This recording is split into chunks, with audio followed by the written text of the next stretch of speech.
This meeting is being recorded.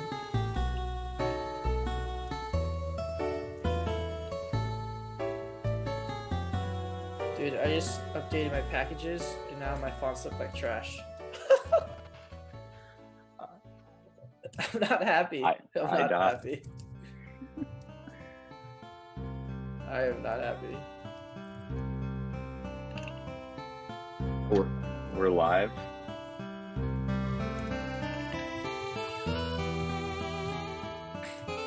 Alright, I'm gonna start the stream. They can't hear us.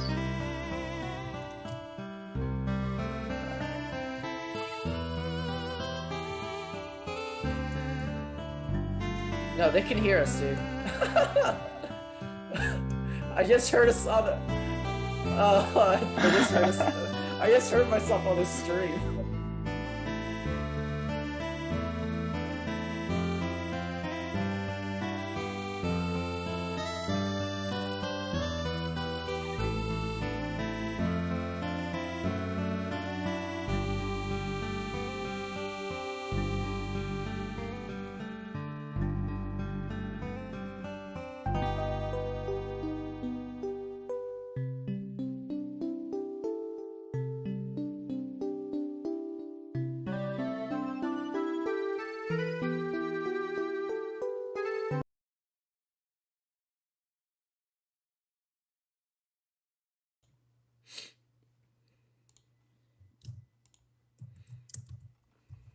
Do you know Elgato Stream Deck, Mike? No, that's expensive. That's too expensive to like consider buying for To be worth it. Yeah, so I don't like Stream enough to constitute paying for that. Yeah, that makes sense. That's like, yeah. But I've always had crappy mics, and I wanted a real audio solution. So nice. Your future coworkers will thank you for that. I'm sure. All right, I'm ready whenever. Yeah, so am I. Yeah, me too. I've been signed out. Oh. The fuck.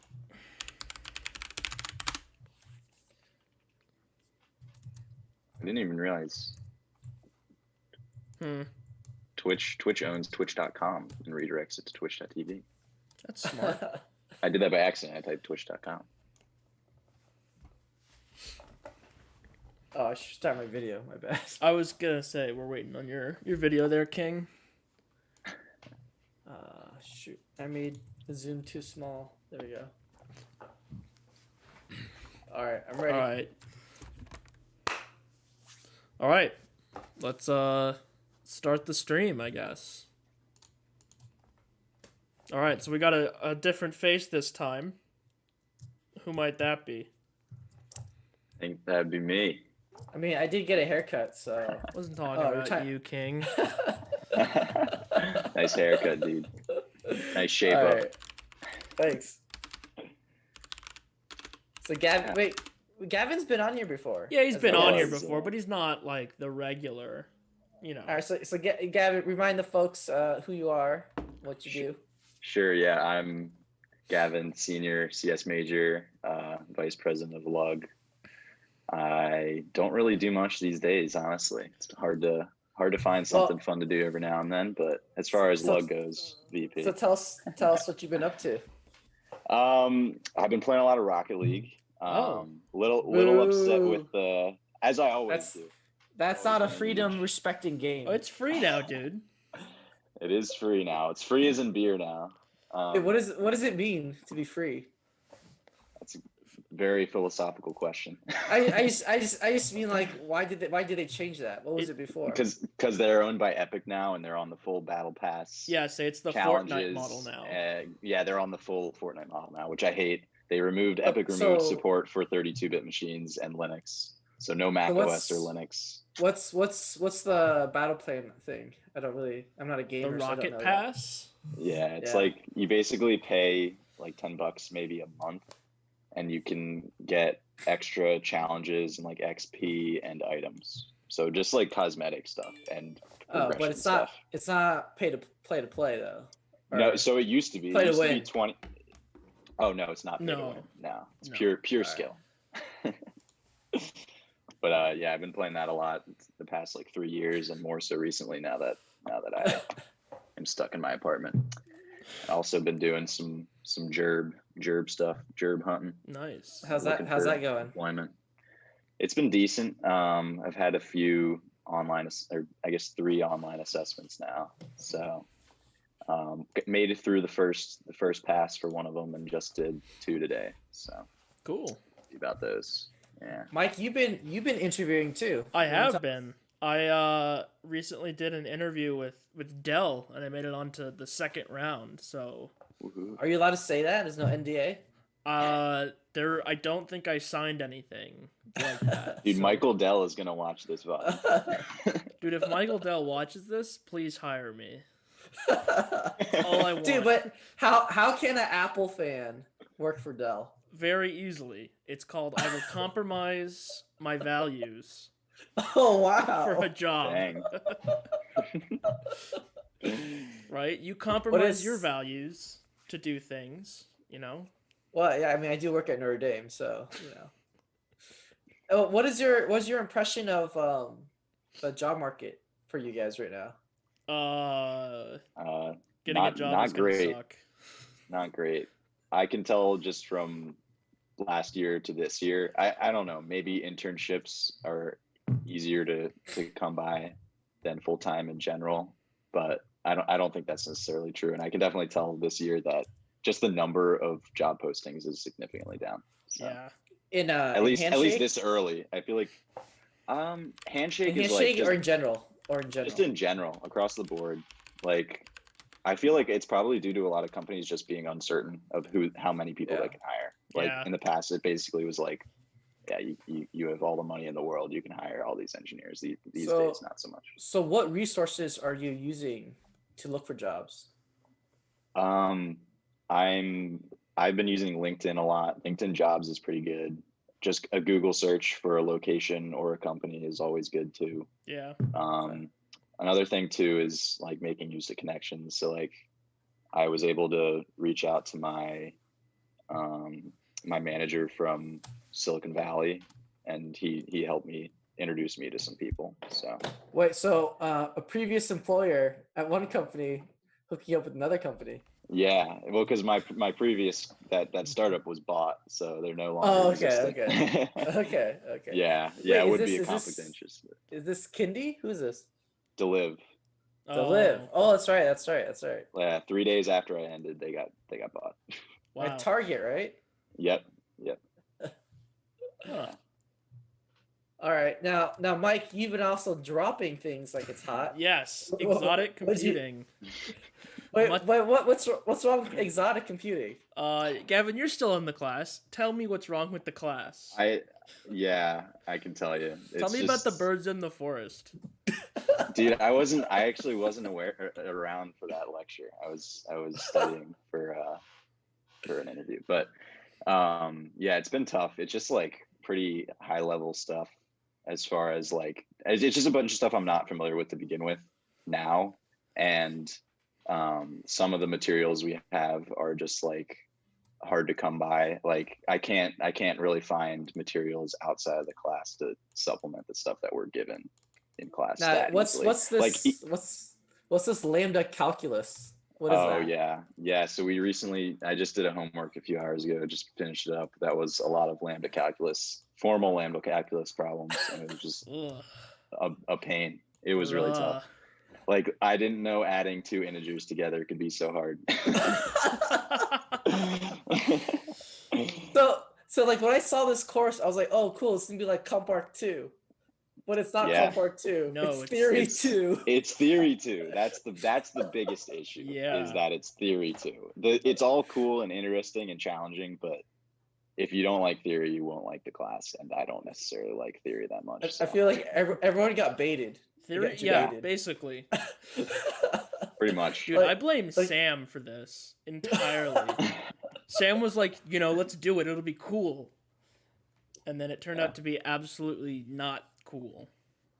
So wait, Mike, what are you doing to free time now that you dropped a course? Watching a lot of television and playing Mario. Oh yeah, Wait. Mario All Stars. So what's this Mario thing you bought? The Mario All Stars. It's basically, I mean, it's a pretty popular thing, but it's Mario 3D All Stars. Could do a Google search. You'll find it. Drop my TV remote. But, I also, what have I been doing? Yeah, I've been doing a lot of not productive stuff lately. But Are you ready for the OS exam? can I get an extension on that? No, you cannot. Mike, can I offer a suggestion to boost productivity? Sure. Turn your cell phone into a boomer phone. Yeah, I mean, I don't use my cell phone. I'm at my desk all day. Oh, okay. I can say personally, I've been able to be more productive because I deleted like all my social media, Reddit, I'm not and deleting YouTube. Reddit. Deleting YouTube has been tough, man. I use can't that do that. way too much normally. My I've been struggling. ritual involves like, I've mostly given up Reddit. I only go on Reddit for Minecraft Dungeons, which is what I've been doing the last couple of weeks. And I only go to like specific like sports threads for like the Notre Dame football game. But I use this. Have you guys ever used the website Reddit Stream? Reddit stream? Yeah, so if you go to any Reddit post and then you change the domain to reddit-stream.com, it shows the updates in real time, like a scrolling feed. Oh. So it's that's really cool. useful. It's really useful for game threads. Because then you can. This is like I don't think this is it.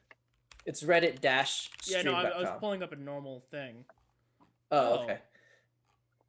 And so it shows like the updates in real time, and so it's really nice for games. So I can see people like make fun of our team, and then be like, "Oh, wait, we're good again," that sort of thing. Yeah, classic. But I got a couple pictures I like to share. Sure. Ooh. So it's weird. I don't know what happened, but like the last few days, a bunch of students that graduated have reached out to me for the first time in a long time. And so this is something that Rosa, who was actually a longtime Lug member, made for me. She made this cross-stitch picture, which is pretty cool. Also, Kathleen Capella reached out to me. She's currently at ARM, and she was just say what's up, and because she graduated, and last year we didn't really have a graduation ceremony, so I didn't really get to say goodbye to all of them. But it's been nice. And then Tina reached out to me today, so it's been weird because all of a sudden people are reaching out to me like, oh hey, it's been a while. I even have a longtime friend reach out to me, and then a group of guys I went to grad school with. We used to do a ND sort of score prediction every week, like when we were in grad school. They started that up again, and now we have a Discord channel that I'm unfortunately in. But it's been weird. It's like I feel like all of a sudden people are like, it's been a long time. Let's like reach out to people and say hi. I don't know. I thought that was cool. Yeah, and then that's cool. And then this week, my wife found this on Amazon, and we bought this for them. Do you guys want to guess what that is? Oh my gosh. Why would you That's buy awesome. that? Baby Yoda Google Home. No, it's an Amazon Echo. Alexa. Actually. It's That's an Amazon Echo. Echo. It's a Oh, dot, okay. yeah. And so Why would you do that? Can you say hey Yoda? we're trying like to figure out Yoda. we're trying to set that up. They want to say hey baby Yoda, so Oh, nice. Yeah, you can probably Jeez. make an Alexa skill for it. you probably can. But all right, let's get into the news. So we don't have anything prepared today, other than we're just gonna go through some because it's been 2 weeks. Yeah, a lot of it's been a things have while. happened. So do you want to bring up the news, Mike? I got the news up. The first one about TikTok selling to Oracle, apparently. Although, from what I understand, this story has developed further because now, Like, this story is messed up. It's like no one can follow what's going on anymore. yeah, say like now like the Chinese Communist Party has changed it so that the way the deal can't go through because of Oh. I don't know. They're pulling like the same thing that we're doing where they're like actually our stuff can't leave the country. Yeah. I'm probably totally butchering that.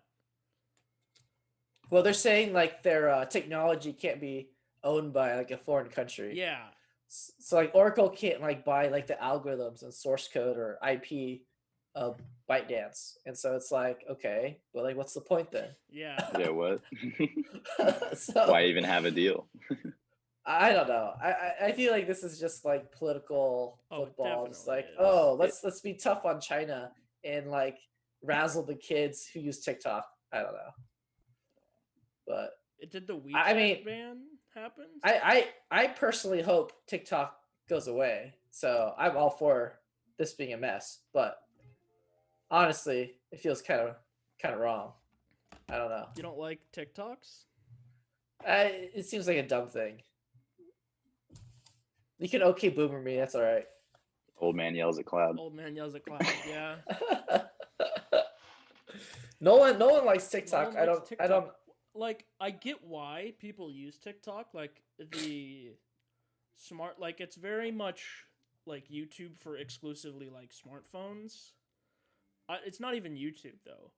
I don't know how to exactly. Isn't It's it like? the Vine. Isn't it like? It's the Vine. It's like Vine, like- but long format, but also Yeah. short format.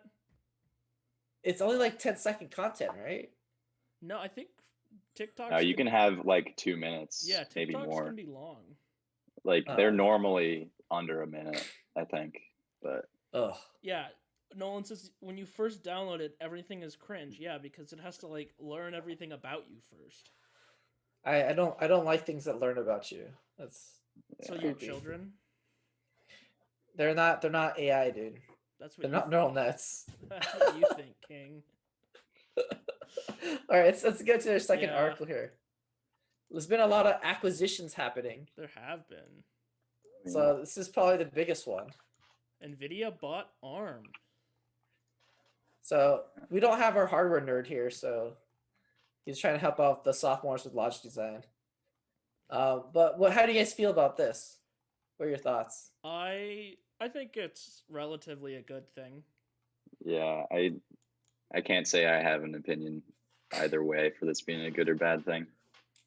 I think the I- people who think it will be bad are fear mongering, but Yeah, they're like overreacting or reactionaries. yeah. Yeah. I mean, so a lot of people don't like it because Nvidia has like a history of, let's just say, being proprietary and not so Mhm. open. Like one of the nice things about ARM, at least up to this point, is that they've been pretty much vendor neutral, right? Because they don't actually make anything. No. Like I hear like the news people say, "Oh, Nvidia is gonna make ARM chips now." It's like, no, dude, ARM doesn't make stuff, No, they have just IP. license, yeah. and they Yeah, license Nvidia it, right? already could make ARM chips. Yeah. So it's not that's not what they got it for. But I don't know. I mean, from the standpoint of Nvidia's strategy, like I guess they want to go from being just a high end player to like a little bit of everything. I can kind of see that. But like the disgusting thing to me, if you look at like the quote from the CEO, is like they're like, "Oh yeah, we're gonna put AI in everything, in your IoT and everything." It's like, please don't Yeah. stop. I don't know. See right there, it's like, "Oh yeah, we're gonna do self driving cars and AI." It's like, come on, man. I just want you to power my graphics, okay? Actually, that's not true. I'm gonna use Intel Z. You know, I'm Yeah. Team Blue. So Jeez. Yeah. but you mean the crazy thing though is like this probably won't even close for another like 18 months, no. Yeah. and then it has to get approval from like China and the UK and the US. So we don't even know if it's a done deal. So Yeah, because ARM's a UK based company, right? yeah. Yeah. Okay. Although they're owned by SoftBank, right? Which is like They're Oh, Japanese. yeah. owned by SoftBank, yeah. In 2016. Yeah. But there's also a separate division that's based solely in China. Like it's a real mess, but Mm. I Hopefully, it doesn't get as messy as TikTok. I hope this just spurs interest in Risk V and like other more open architectures. Mhm. I would Because- like to see the death of x86 personally. Why? What's wrong with x86? It's just more competition. I guess when I mean the death, I want like competitive, right? You know. I mean, but you look on the on the mobile, right? It's all ARM. Well, yeah, Look it's up- because look at it. you can't put an x86 chip in a smartphone and it like So what's- actually run well. So what's the problem? Different markets get different chips, man. Yeah, Different architectures. smartphones, the largest growing like computer market. I just think that putting a fire under like Intel's ass is a you- better thing. Have you seen Tiger Lake, dude? It's look good. up- It's look up- all right, Look at Linus Tech Tips, dude. Linus was I've impressed. watched the video. Linus was impressed, man. That doesn't mean that more competition's a bad thing. Dude, the guy who made the Linux kernel in Git was impressed on his YouTube channel. Okay, That's all I'm saying. Wait a minute. I don't think Torvalds, dude. Well, Torvald's in the chat, so Torvalds runs an AMD system, so now he knows what's does. up. yeah. All right, another purchase was what's this Xbox and ZeniMax thing? It's basically they bought Bethesda more or less. So what titles did Microsoft acquire? Fallout, Elder Scrolls, Doom, Rage, and Wolfenstein. Oh, so those are some pretty good big. titles. Those are Yeah. some very big titles. Which So do you think these will become exclusive to Xbox, or I think it's gonna be like what's Dark the Souls, play? right? Where Dark Souls or the new Blood Souls or whatever the new PS5 exclusive Dark Souls game, it's gonna be exclusive for PlayStation for like 6 months or something, and then it comes to Xbox. I think that will start happening with the Bethesda titles. Like early release type stuff. That sounds terrible. I kind of agree with that. I don't think agree. Microsoft's trying to have like total exclusive power over their games and other products these days. Like I don't know if anyone's seen their Twitter game recently, but No, they've no. been no. I mean their Twitter, like just their Twitter account. They've been talking up PlayStation and Nintendo a lot, and they seem to be buddy with those guys. So that Oh well, yeah. I've been marketed to, and I think Xbox will like play nice. I don't know. I probably wouldn't buy a console, but the Yeah, I new wouldn't. Xbox like pre-release was yesterday. They look pretty nice for $300 for the small one. I'd buy that. But if So I was reading an article, and it sounded like Microsoft was going for like more like a services play, more like yeah, buy the Xbox Pass, and you can play it on whatever device you want, including the Xbox. But it can also Yeah. be like a PC or something. Mhm. I mean, do you guys want to pay a subscription to play video games? I feel like that's just like another thing. my biggest problem No. with that, like, I guess the things that I would like play on that service, right? I don't know if I would justify like leasing it, right? I don't know. Like when I buy a game, I can play it whenever I want. For how long? For X years in the future. But like if it's leasing, right? Like if you're buying it on a subscription, like Netflix, games come and go. So I don't know. Right. Well, conceivably though, Microsoft owns these, Well, yeah. publishers now, so like they probably won't disappear. They're trying to build a catalog, right? Yeah. I mean, I think it's sort of funny because this is what Netflix did, right? They bought up a bunch of studios and stuff to make their own content, and this is what basically Microsoft's doing. They're buying, these franchises to get like their own catalog of content.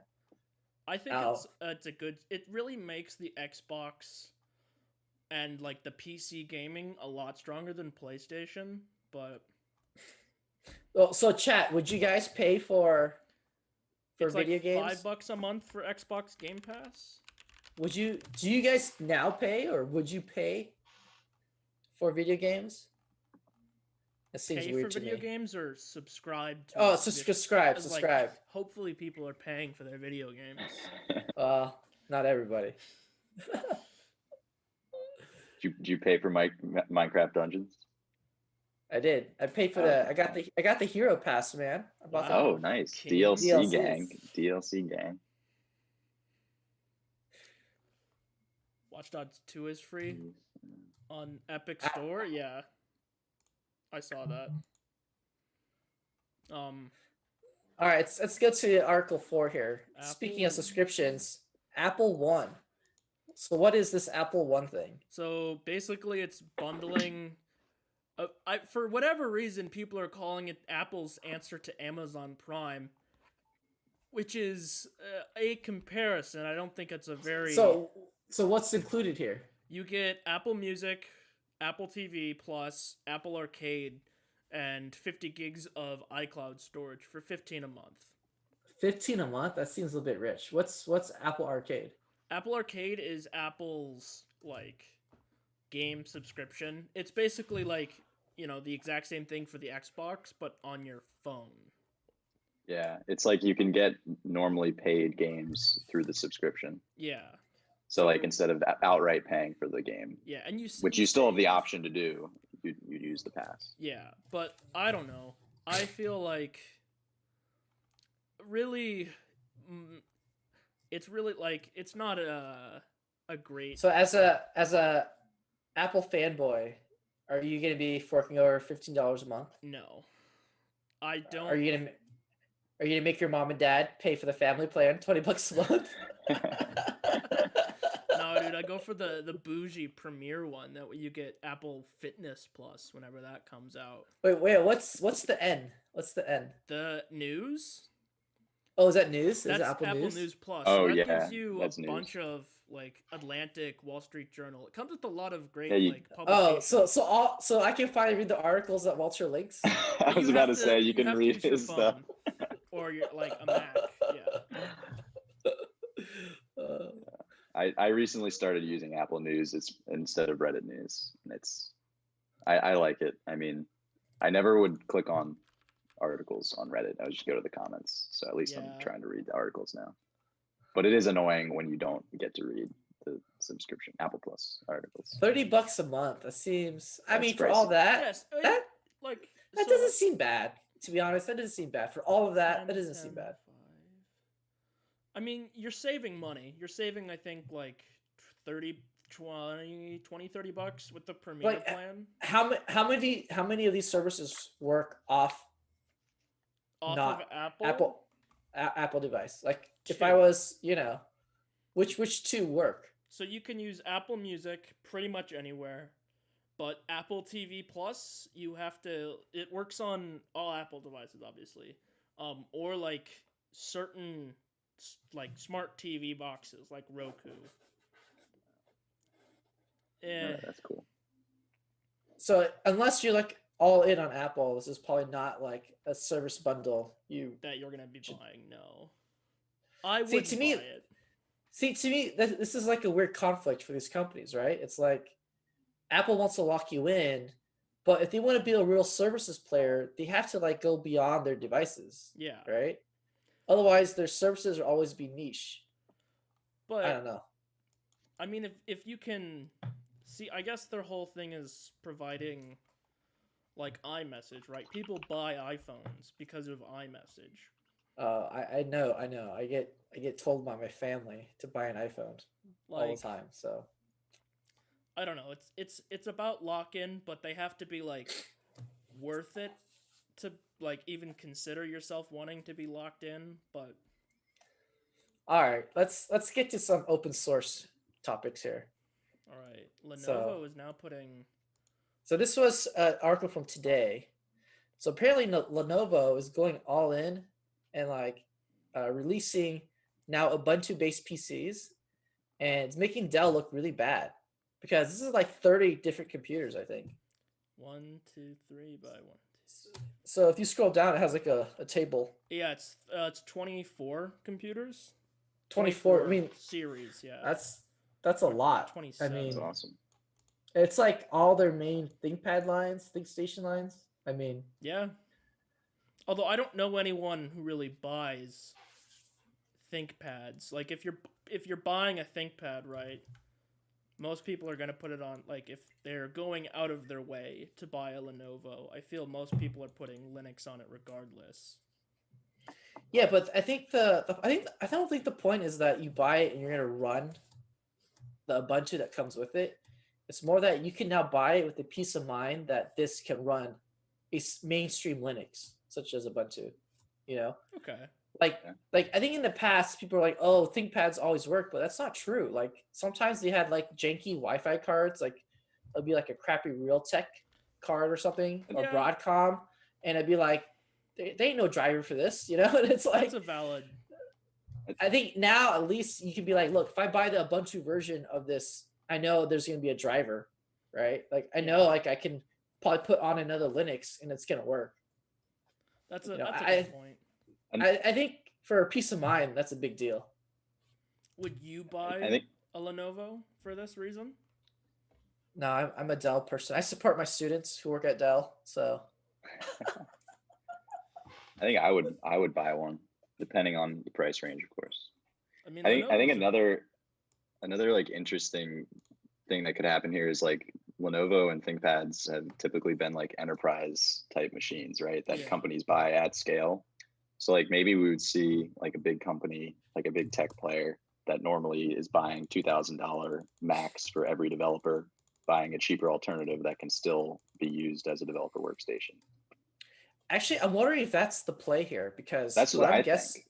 what I'm guessing is people are looking at this and like, oh, I hate this meme, but they're like, oh, we need to do like, AI and machine learning stuff. We're like, you're going to use a Linux machine for a lot of that stuff, for that processing. And so, you want a enterprise hardware to go with the ability to do that type of R&D and that application development. So you can look at a Mac, which if you look at it, isn't necessarily well supported in that domain. It could be very pricey. This could be a very attractive alternative, I think. yeah. And to be fair to Dell, Dell has been doing this for a long time. They have the XPS Developer Edition. They have their line of Precision mobile workstations and also desktops. So they've been doing this for a while. It's just I think this is the first time because I think ThinkPad is a much bigger line and a much more serious line. I think like most people look at XPS and it's like their flagship, but it's still very consumery, right? Yeah. Like I would never Right. buy XPS because it's a consumer line. I would consider a Latitude because that's their business line. ThinkPad is really like the flagship line for Lenovo, and I think that them putting Linux on it is actually a pretty big deal. I don't want to be like year of the Linux desktop, but like I think that's this is a good development, right? Because we have people now that have skin in the game, are investing time to make that end user experience a little bit better, because they're probably gonna have to support their customers as well, right? So I think this is a good development. Oh, see, we got a Fedora user on a ThinkPad. So Did you Hey, buy it that nice. way, or I'm curious. I don't know Yeah, if you good can question. buy that, but still, yeah, just dual booted. just dual booted. Oh, Okay. nice. Now, most likely, if you were to buy a Lenovo with Ubuntu, you start it up, or if you're running Fedora, you most likely be running the GNOME desktop, right? Yeah. So GNOME 3.38 has been released. Do you want to pull that up, Mike? I just did, yeah. What's And so we got. So from what I have heard, I don't use GNOME, so I can't tell you. But from what I have heard, this has been a very incremental update. And then the real big story about GNOME is that their next version, do you want to guess the number is? 420? It's just 40. What? Yeah, that makes There you go, absolutely no sense. Well, so I think the story behind that is actually pretty interesting. Is that, as many of you may know or not know, when they moved from GNOME 2 to GNOME 3, there was huge breakage, right? And it Yeah. pissed everybody off and it splintered the community. So what they're saying is when they transition from GTK3 to GTK4, to sort of mark that there's going to be a more smoother transition, they're simply going to do GNOME 40, and it's not going to be necessarily tightly coupled to GTK4, right? I don't get And that so- reasoning. That's kind of It's- yeah, it's hard to understand. Let's jump. I agree with you. I agree with you, but that's the story they're telling. So Data storytelling Like- right here. Jumping 37 numbers is better than jumping one number. It's Well, more. they're- It's they're it's they're trying to break away from like the 3 point X line to now it's just incremental. It's version 40, 41. Like for instance, Like you guys don't Chrome. even know what like Chrome, right? Yeah. You just know that the number is higher. It's not like a specific branch anymore. It's more like the number is higher now. You know? yeah. So it's like giving it more significance, I guess. Yeah. Well, no, it's Make it giving it stand less. out. It's giving it less Oh, significance. less. Yeah. Okay, Say. Okay. No, that's. I understand Right, 'cause if you- that now. Because if you follow the old model, if you go from 2 to 3, that's like a completely new desktop, right? If you go 3 to 4, completely new desktop. What they're saying is they want to go to 40, and then from then on, just increment it, and that doesn't necessarily mean it's a complete break from the past. It's just a Oh. continuation. Do you I think we'll see. get Mate Oh, that's 2 interesting. or whatever? A continuation Or of the GNOME 3 Mate. desktop? Mate? Mate? I say Mate. It's Good mate. It's mate. That's a stupid name then. It's named after a drink. Oh, the So- mojito? So Bradley asked about WSL. What do you guys think of WSL? I use Come on here. WSL. Right here. What do you guys I've think? never used it, to be honest with you. I've heard good things. I mean, it sounds like it works for students. I like it. I think this is triple E, dude. This is Microsoft preventing people from Using using Linux? Linux desktop. No. I don't actually care. I think honestly, it's probably a good thing because it gets people used to using Linux tools, right? Instead of having to use this janky Cygwin. Do you guys even know what Cygwin is?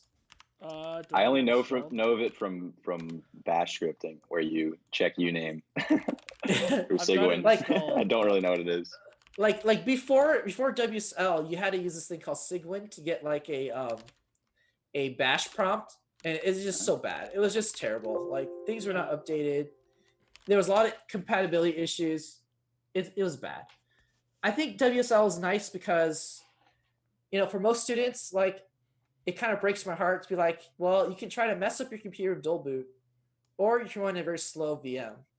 Like that kind of sucks. It's not a good experience. I think at least with WSL, they can play their their video if they wanted to, and they can do a little bit of shelling. I honestly, if it's a gateway, that's fine. If they never get past that gateway, that's fine. They're still using I mean, Linux. They're still using Linux, Yeah. And I think the crazy thing, so I started memes about Linux on the desktop. Like right now, in Windows Update, you get Linux kernel updates pushed to you if you have WSL installed. Yeah. Microsoft is pushing Linux kernel up that literally is Linux on your desktop if you have WSL installed. And so, I think this is cool. Yeah. I think it's cool. That's good. I think it's a Yeah. good thing. What's not cool though is Firefox 81. What did they do? What's not good about it? Well, I mean, I think the new release is fine. There's some cool features, like there's like a video acceleration on X11, Yeah, say like that's a good thing. but also in the news though is like they shut down, Firefox Send.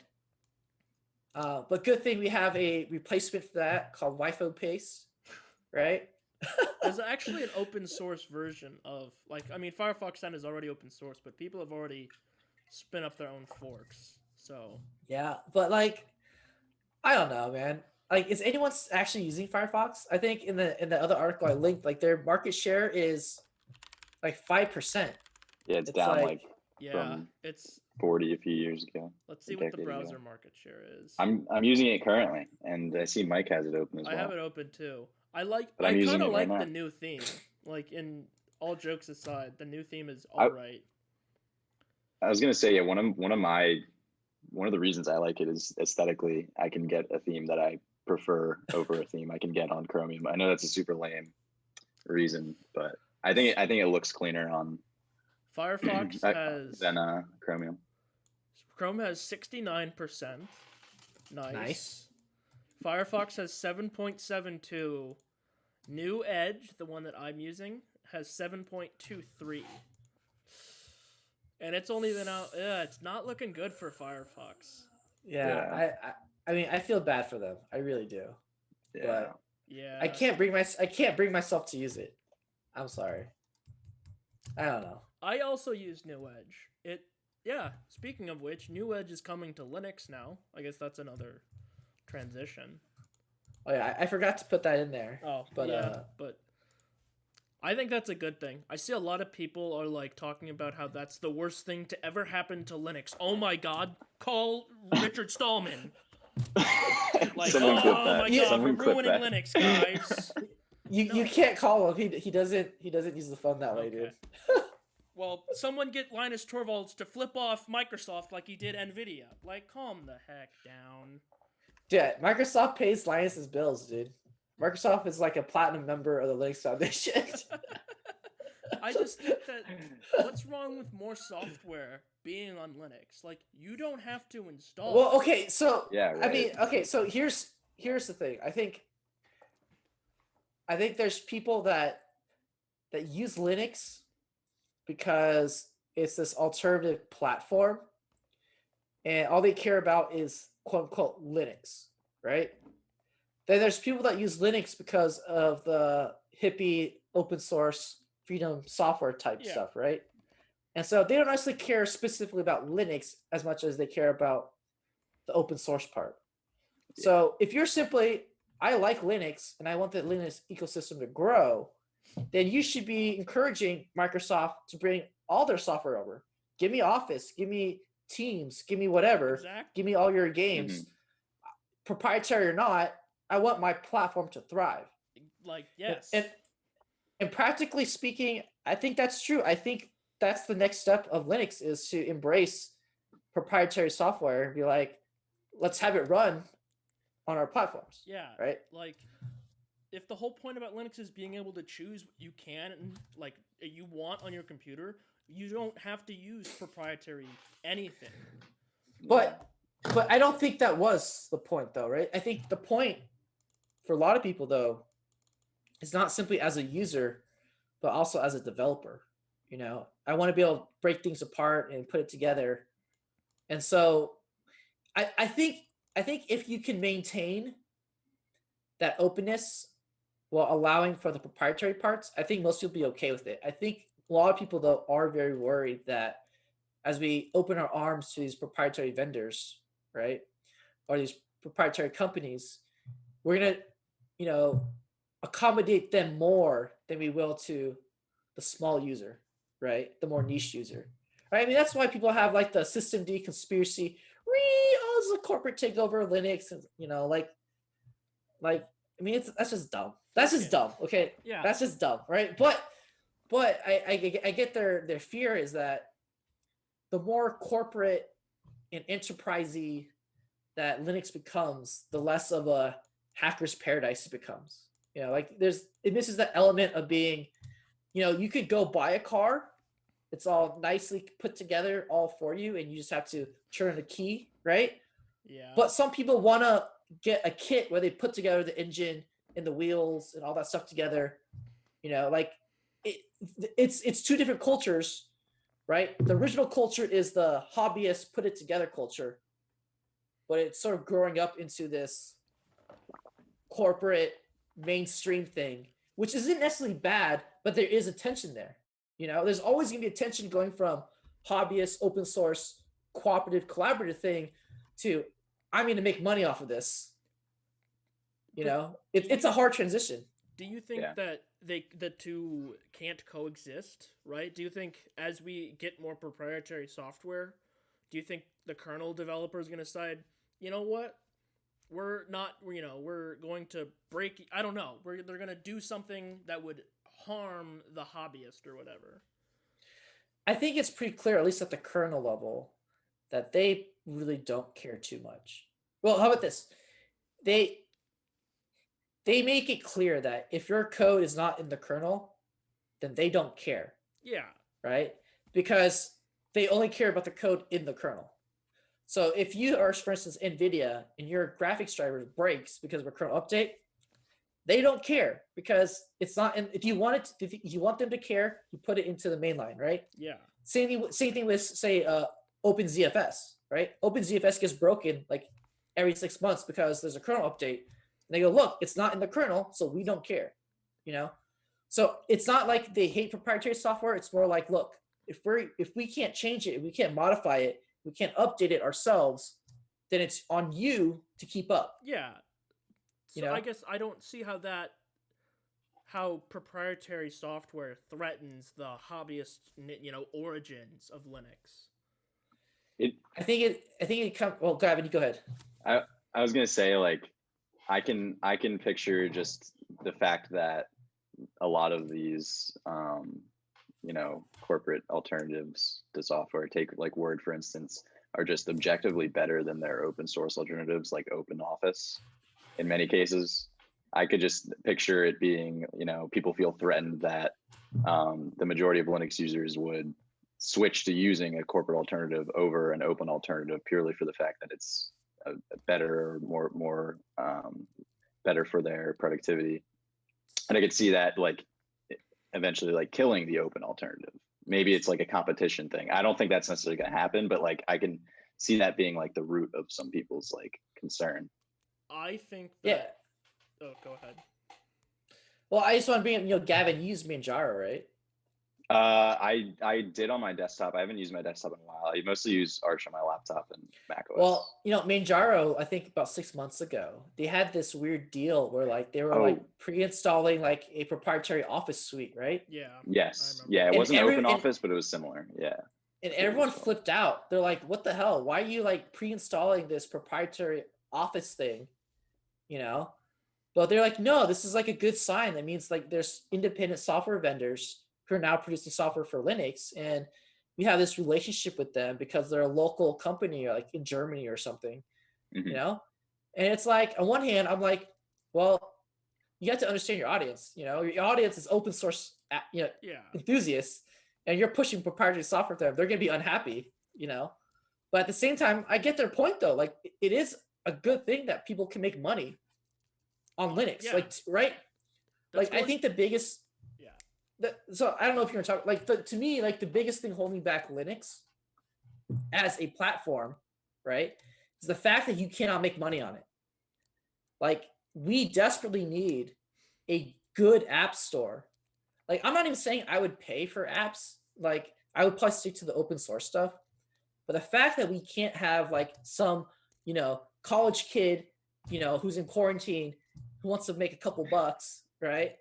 Can't just yeet out like a Qt app that does something stupid. Like, that would be awesome. Like, that's what people do now on Android or iOS, right? Yeah. But like, we don't have that. So I honestly feel scared because I think that we're actually losing a generation of contributors, like kids these days, they're not like, you know what? I'm totally going to learn C and GTK and I'm going to make a GTK app. They're like, no, I'm going to do Node.js and I'm going to make a mobile app or a website. Like, they're not thinking I'm going to develop apps for Linux desktop, right? Because one, they can't make money, and two, it's not easy. Like we're really good on like infrastructure, like services, server side stuff. But like for things that put graphics in front of people, we're so bad. Like, open source is so bad. And having a good story about this is how you develop for the Linux desktop, this is how you can make money, even if it's a small amount, like even if it's just like someone's paying you $1 for a dumb app, I think that would go a long way. Yeah. Like I want to give, for instance, the guy who makes Qt Browser money, but I have to go through like GitHub's like Patreon bounty thing. It's like, I just want to do a one-time payment, like I can't even give money to Void Linux because it's a mess, because they have to set up like a nonprofit thing, like a 501c or some crap, and it's just like, it's so hard to give people you want money. You can give that me everyone's money. Well, I did give you money, you're my TA, so I think that to really take the next step for Linux, they need to figure out a way to allow people to really make money, and that users, because I think the reality is, people are like, oh, well, users, we wanted to keep it like, a lot of people talk about the digital divide, and they want to make sure it's affordable to everybody. And I think that's a great goal, and I don't think that's going to change. But like to make the next great Photoshop or whatever, right? Someone has to pay for that. You know, for instance, OBS, right? Which lots of people use, right? Yeah. Like they need money to do that, you know? I think I read somewhere that Krita, which is like this image manipulation app, do you know like the bulk of their funding comes from people on the Windows Store?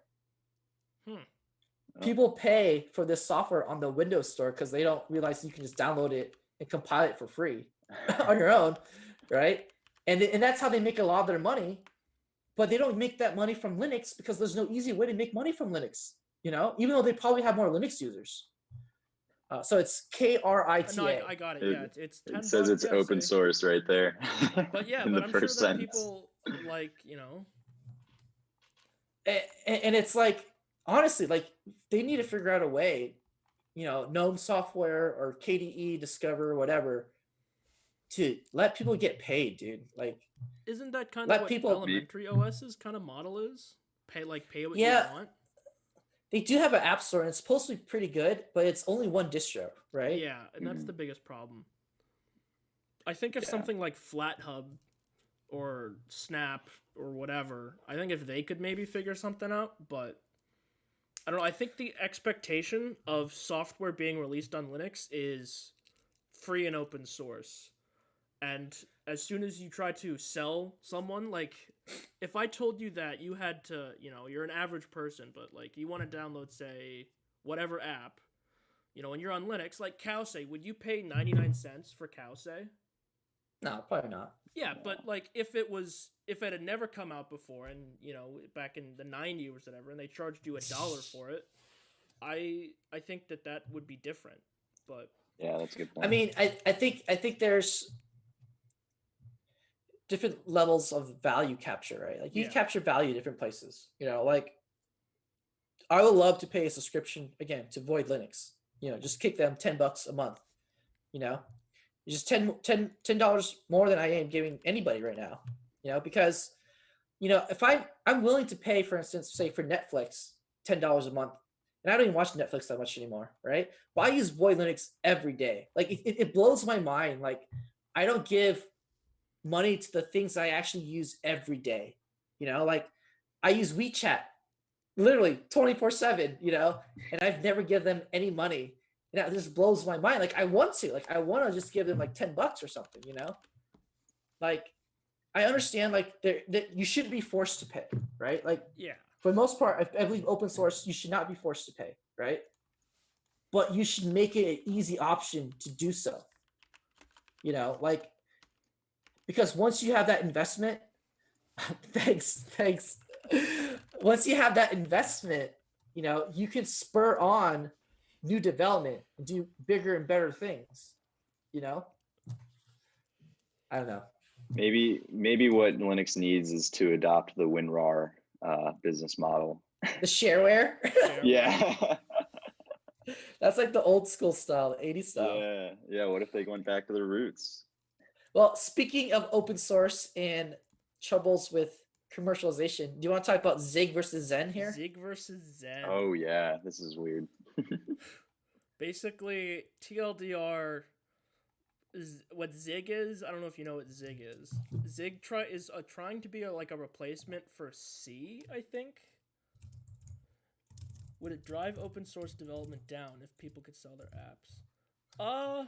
Yeah, I don't think so either. I think that there are like Buoy, right? You're a fundamental part. Like open source software is what you do, right? But I mean, look at Krita, right? Krita is open source. Yeah. You can download it and compile it, but like how many people want to download something and compile it? No, they just want a binary. And most people are probably like, you know what? I'd be happy to pay $10 for a binary. That's what I did for my IRC client, right? Like, and that's what I'm saying, right? Like, it doesn't mean you go with open source, but by having money in the system, you're encouraging people to be like, you know what? It's worth my time to support Linux because I'm making money off of it. Yeah. You know, like that's what all the video game developers say. Like they say, like, why would I make something for Linux when it's like 1% of the market, I'm not going to make any money off of that. My time is limited. But if they're making, say 10K a month from Linux users, it's like, oh, well, shoot, that's real money. I might want to pay attention to that, And so, I don't know. Right, let's go back to this article, Zig versus Zen. So Zig versus Zen. So I've done a little bit of reading about this. But basically, my understanding is that there's this company that forked Zig and is now selling it, right? Yeah, that's what Are I they think selling it is too, support or are they selling the language itself? Both. I think they're selling their fork and support. I guess, like an ecosystem type thing. I mean, and what's their biggest? I forget entirely what their biggest problem was with this. I think it wasn't one of the big things Zig changing licenses. No, so I was complaining about this earlier. Like my initial take was Zig is salty that someone's making money on their software because they didn't license it the right way. Yeah, I think they were against the promotion and some of the language used and some of the shady business tactics. So one thing the Zen company did, I forgot what they're called, but Open Connect or something. Yeah. Yeah, one thing they did is they hired like one of the main Zig developers, and then they gave him a non-compete, and so like he can't directly contribute to Zig anymore. And so even after he left that company, he now still can't contribute. So you basically lost a developer. Yeah. So that's kind of messed up. Another thing is like they didn't like the way it was trying to say like they're trying to use like the number of commits they made to Zig to say, oh, we're like big time members of the community, when the reality was like they weren't really. So they didn't like that misrepresentation either. But I mean, again, this is one of the like perils of open source, though, right? Like you can take this is what under MIT. Yeah, it's under right? MIT. Yeah. I mean, you can take something under MIT, package it up as whatever, and sell it, And I think what you're trying to say is like, why don't you just make a GPL? Yeah. But like, I mean, the reality is though, is like this happens all the time. Like, for instance, that Nintendo Switch you have, right? It uses It's BSD. Yeah. It has BSD code. Apple, BSD, Mac yeah. OS has BSD code. Yeah. And the reason why you find BSD code is because the BSD license allows for that, right? It allows you to sell it. Yeah. As well, not just sell it, but allows you to take it and make it proprietary. Yeah, you profit off. Yeah. As long as you put a notice in the material saying copyright, Berkeley through BSD or whatever, then you could completely close up your changes. You don't have to share your changes. So, I mean, I do think this is sort of a warning to people because, from my understanding, the last few years, people have not been like using the GPL. They're like, oh, that's just like hippie crap, Yeah. That's just MIT everything. I mean, if the MIT everything, this is what could happen. Like legally, this company is allowed to take your code. Yeah. But one thing that you shouldn't do though is, according to one of the things I read, is that this company was also trying to trademark Zig in Japan. Oh, they were trying to trademark Zig in Japan. Yeah, so that's kind of messed up. Yeah. I mean, yeah, it's messed up. That's really no defense for that.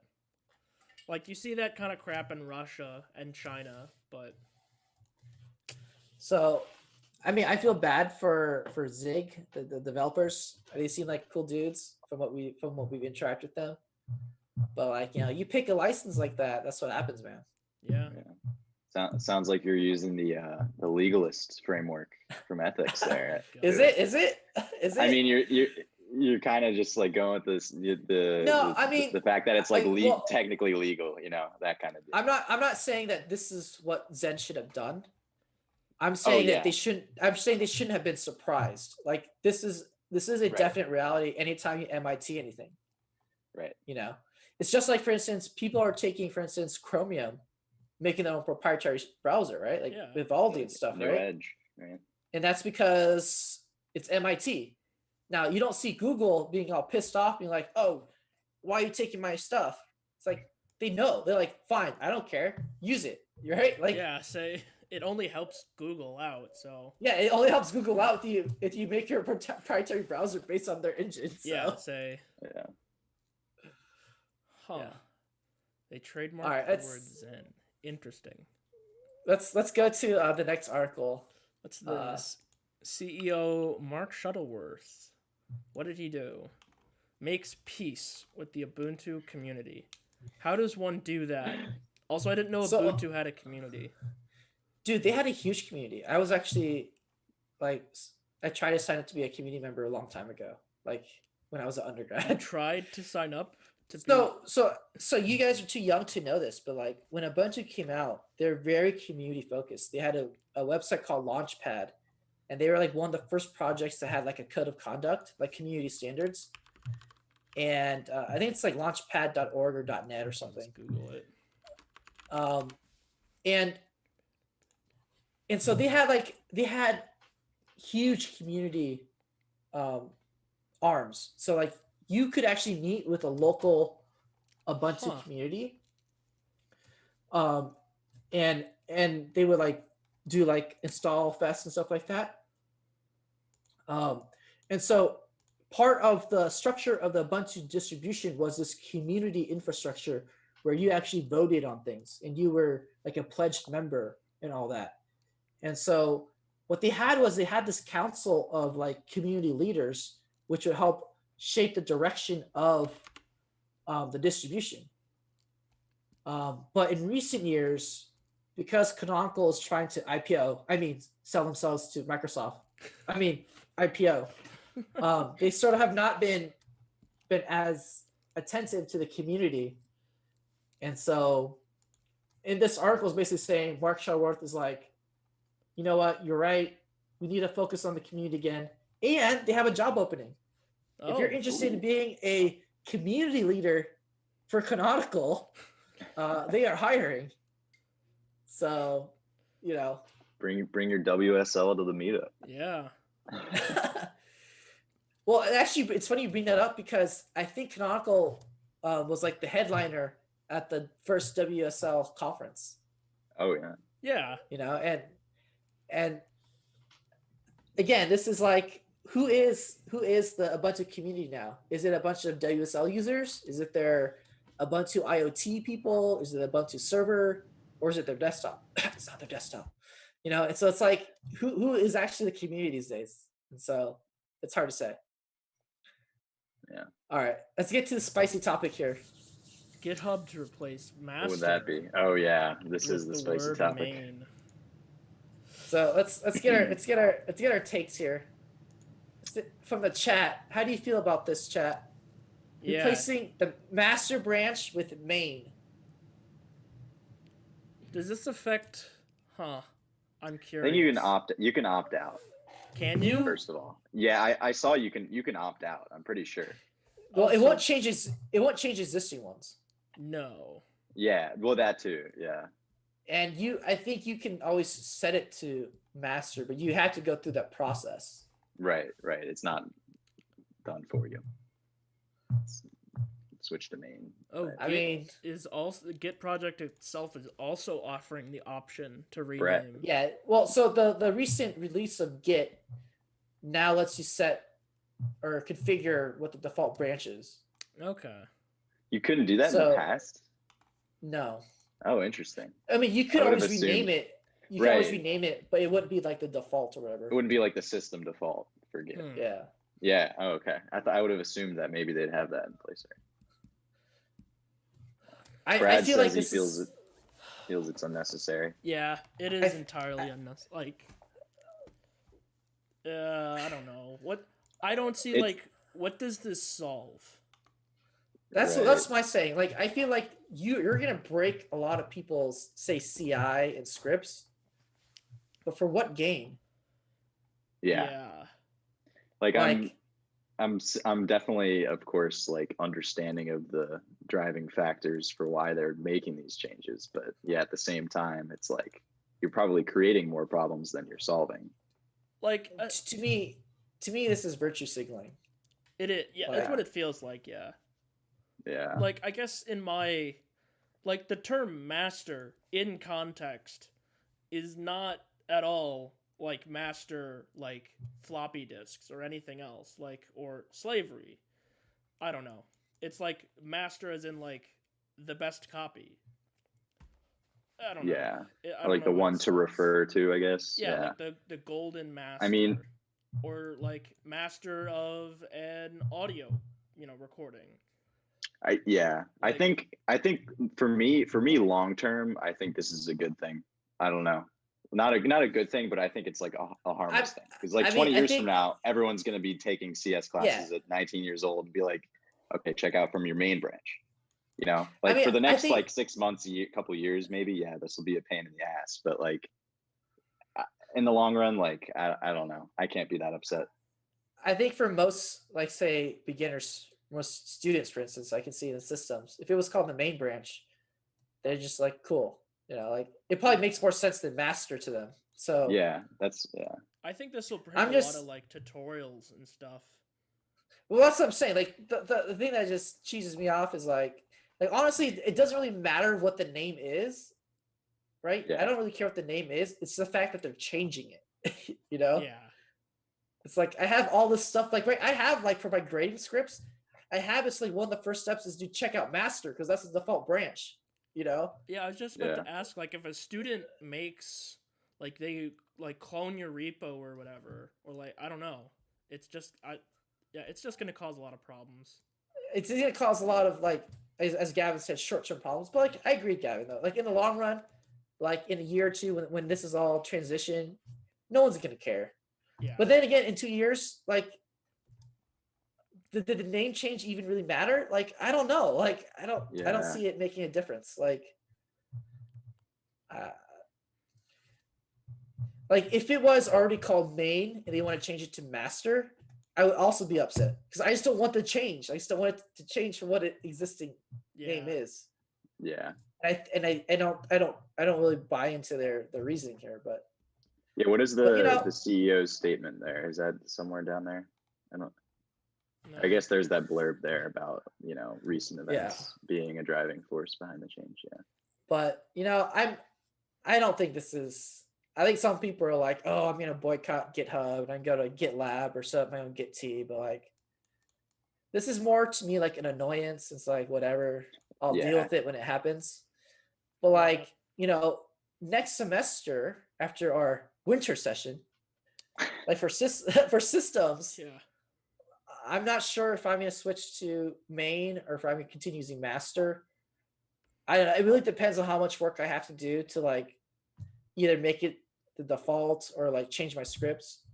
So personally, I'm not sure what I'm going to do for say the classes. I'm definitely not going to change my existing setup, which makes me inclined to keep using master because I'll be so used to it.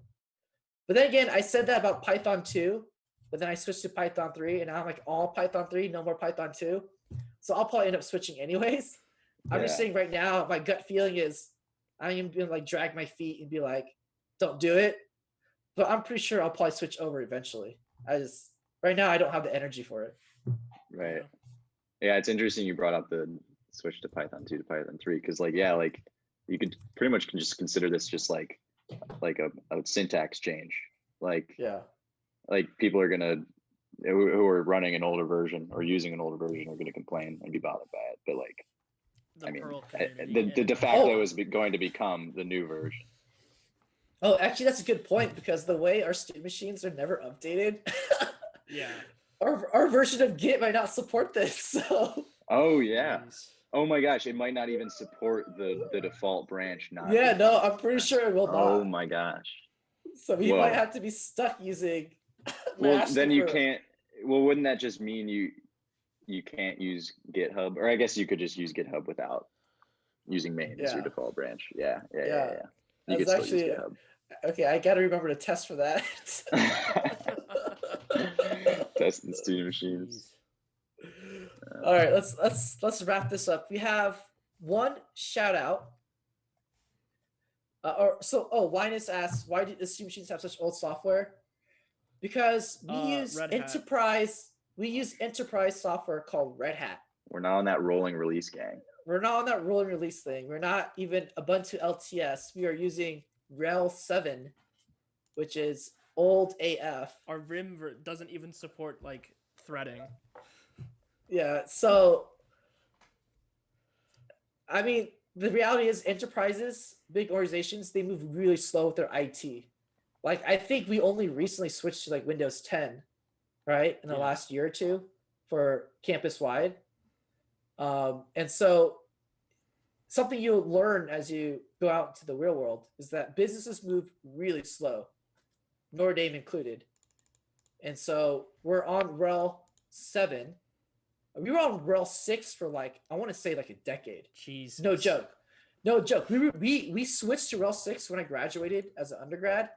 And when I came Jesus. back as a professor, we were still on RHEL 6 on some machines. So like if you go to the student machines now, you do a uname, I think it's kernel version like what, 3? You're on. Nah, No. it's kernel 3.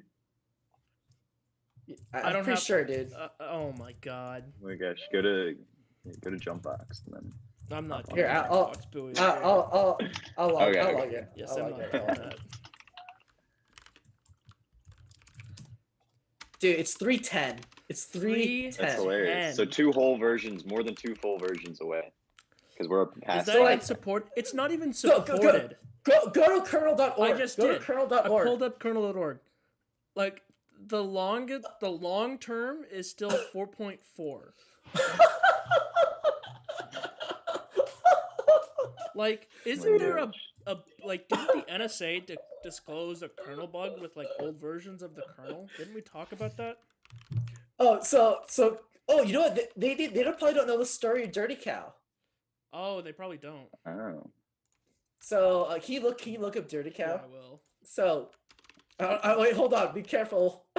This is the Let's privilege pull it- escalation one, right? Yeah. Okay. So I think this was like 4 or 5 years ago. There was this bug called Dirty Cow in Linux. There was an exploit that gave you a root on Linux machines, right? And so I think it was one assignment. I think it was Hulk, where the system students were like completely hosing all the machines.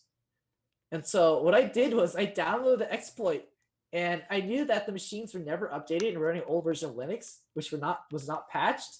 So I used Dirty Cow to get root on the student machines just so I could kill student processes. Jesus.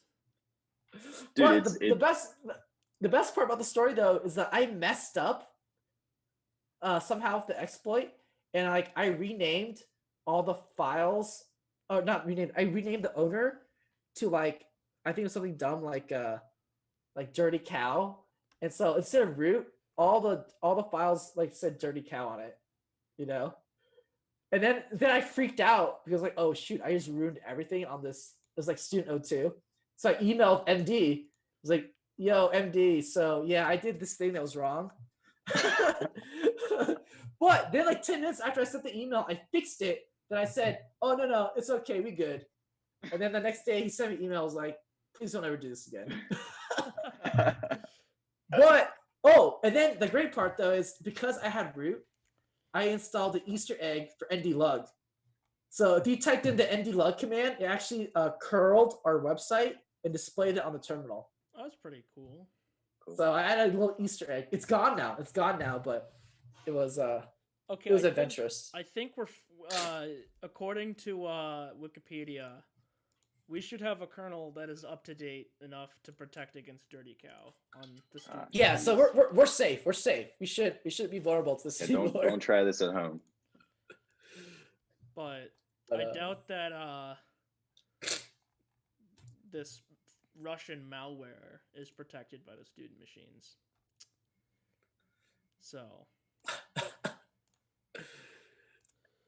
But Jeez. all right, so Wonder- we want to do one final shout out to Josh Cepeda. So Josh and a couple of his classmates, they did a hackathon. Do you want to pull up their Yeah, I project? just did. Sorry, the stream is a little behind for me. Yeah. So, um, I think Josh has done 1 or 2 hackathons. So it's definitely something you can do. Can you play the video? Sure. I think the video is pretty fun. Erin loves her banjo music, but sometimes the intensely skilled riffs of her No favorite bluegrass tunes make it impossible to study and relax. But they can hear it. They can hear it. Yeah, they can hear it. These saucy flamenco rhythms are great for livening up many occasions.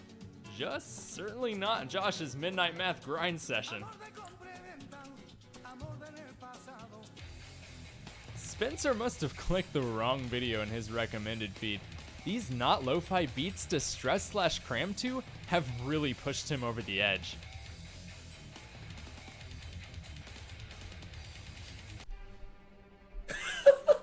Tanner will be the first to tell you that Vivaldi's Summer Concerto No. 2 Presto in G minor hits different. Although it looks as though sometimes it hits a little too different.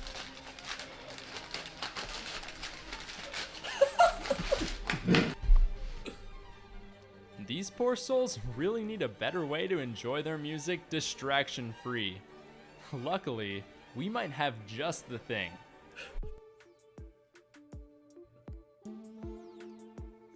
Introducing Lo-Fi-Fi, the all-in-one solution to make lo-fi music out of your favorite hits.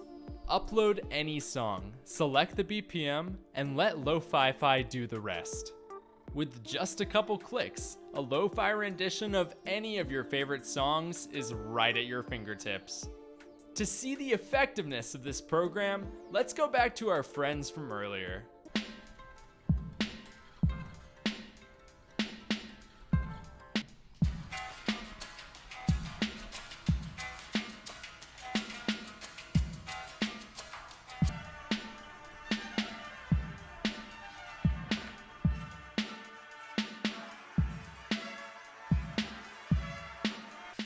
Looks like a huge success across the board. Let's hear straight from the creators of Lo-Fi-Fi about their personal contributions to the project. What did you contribute to the Lo-Fi-Fi project? So I made a Lo-Fi-Fi's backend. It's a Node.js web server, which means that it's written in JavaScript. It basically takes the MP3 data you upload, runs it through this sound engine called Super Collider, applies some low fidelity filters, it slows it down a bit, adds a drum beat, makes it sound really chill and relaxing, and then spits it back out to the user so you can listen to it. Awesome. Linus, I think this was for Penn Hacks. This is for I think it's for the Penn Station or Penn How Station. did you Penn contribute State. to the Lo-Fi-Fi project? That was UPenn. Well, despite my Was title it UPenn? as Yeah, maybe it was lead UPenn. front-end developer, I actually came into this with 0 front-end development skills.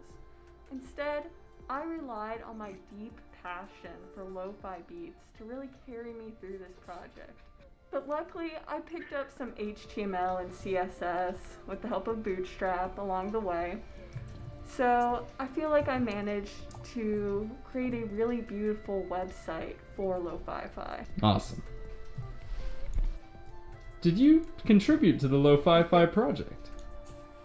Sure, that's fun. I was more of a general handyman for this project. I didn't have any specific roles for me, but I basically just helped out wherever I was needed.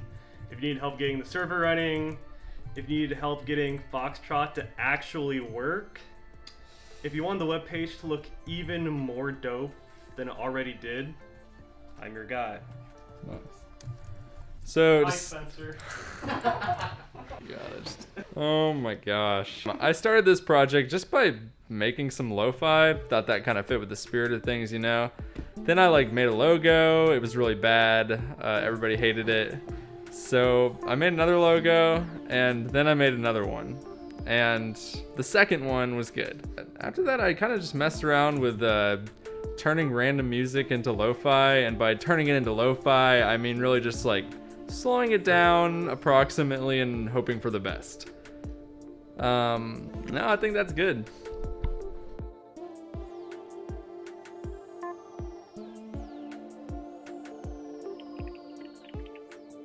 Yeah, that's pretty cool.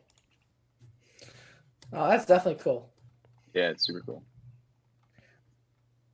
So, bring this up because if you guys are doing cool projects, please let us know. And one thing we're going to do next week, actually, is that, well, AK, can you bring up the website for Hacktoberfest? Sure. I can't believe it's almost So- October. So next month, so that's in about a week or so, DigitalOcean and GitHub do this thing called Hacktoberfest, where basically if you do like 5 PRs or pull requests to different open source projects, they will send you a load of swag. So, you will get a t-shirt, you will get stickers, maybe some other stuff. It's a lot of fun. It's a great way to contribute to the open source community. It's a great way to build up your resume, have something to put on there. It's a way to get a cool shirt. Get a cool shirt. Yeah. Hmm. And so to help you prepare for this, what we plan on doing next week is we would like to have you submit your open source projects. I know we have a couple of people that have open source projects. For instance, Dane has his Dracula theme for Tmux. AKK has a couple of website stuff. I know Sam has like his Game Boy emulator thing. I have a couple of projects. And what we like to do is, we understand that contributing to open source can be intimidating. So one thing that would be nice is that you can contribute to our open source projects or your open source projects, right? That way that, people can have someone they can talk to directly that's a little bit more familiar to them, and they don't have to be so intimidated with like talking to complete strangers and things like that. So Brian asked, does the PR have to be accepted? I don't does think not. It does not, but it can't be like so. Marked rejected. invalid. Yeah. It can't be marked invalid. So sometimes people like make a PR where it's like, I'm just changed like the word "the." It's like, okay, that's not a real contribution, so we're not going to count that. Yeah. Although documentation fixes are real contributions. I don't want to get you the wrong picture, but you don't want to make a minor thing like that. You want to do a real contribution. It doesn't have to be significant, but for instance, today, AKK did a PR to Dread. You should have waited a week, dude. You Bro, should've waited a week. I don't think it's Just a sat on public. that Oh, one. it is a public repo. I wanted Yeah. it now for when I'm studying. but for instance, something as small as that, as adding a little feature to my website, that would have counted, right? That would have been counted as one of your 5 PRs. So our goal for the next month is to get as many community members, many Lug members, free T-shirts and stickers. So we will work with you to get PRs in to help you use Git. So next week, what we would like to do is we would like to highlight projects. So in a couple days, we're going to send out a form into the Slack channel in IRC, and you can submit projects that you are doing that you're willing to mentor and help others.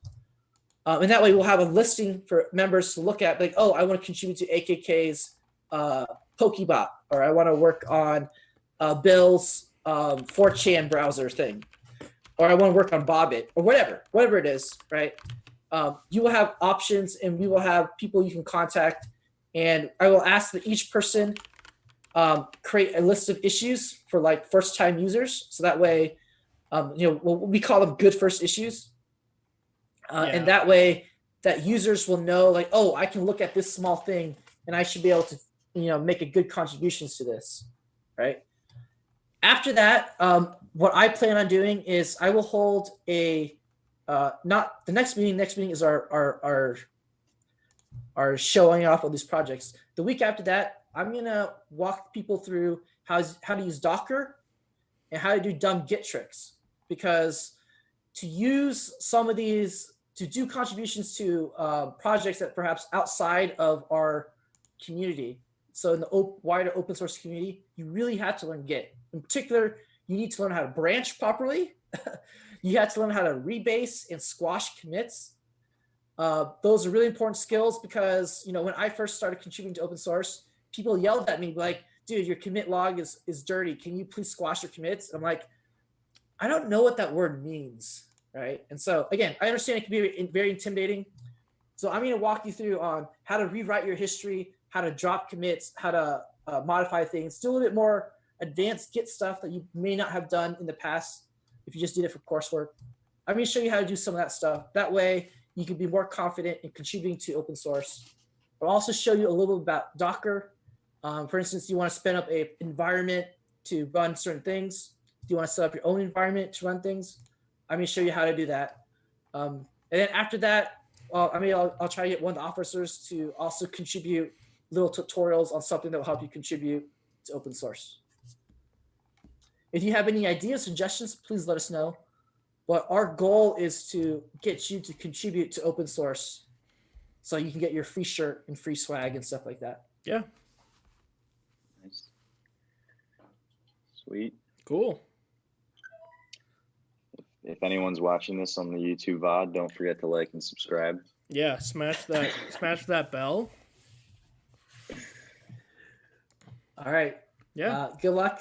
Good luck tomorrow, OS kids. Yeah, good All luck three of you. everybody out Just there. give us an extension on the exam, dude. I do want to point out as a little foreshadowing, if you really enjoy what we're going to do for Hacktoberfest in the spring, I will be offering and if you're really like totally into our discussion on open source licenses and open source community, I don't know why you would be, but if that really was like your thing, I will be offering a course called Hackers in the Bazaar in the spring, where we talk about open source.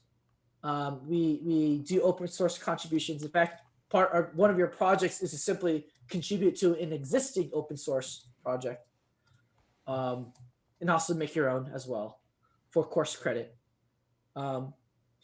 Furthermore, if you are really interested in open source and making your own project, I am considering this winter session of offering open source software development. This is a course I offered last spring. It's not guaranteed. It's not on the books yet, but I have offered it up as a suggestion to the department, as I'd be willing to mentor a couple of groups on, a few groups on some open source projects over winter break. And so again, keep your eye out for those classes. If you're really interested in open source, as you may or may not tell, it's one of my passions. I'm really all about that open source. I love getting students involved. And so if you're interested in that, let your friends know, let me know, and we can probably make it happen. All right? Yeah. All right. Happy hacking, folks. Happy hacking, All right. kids. Happy hacking.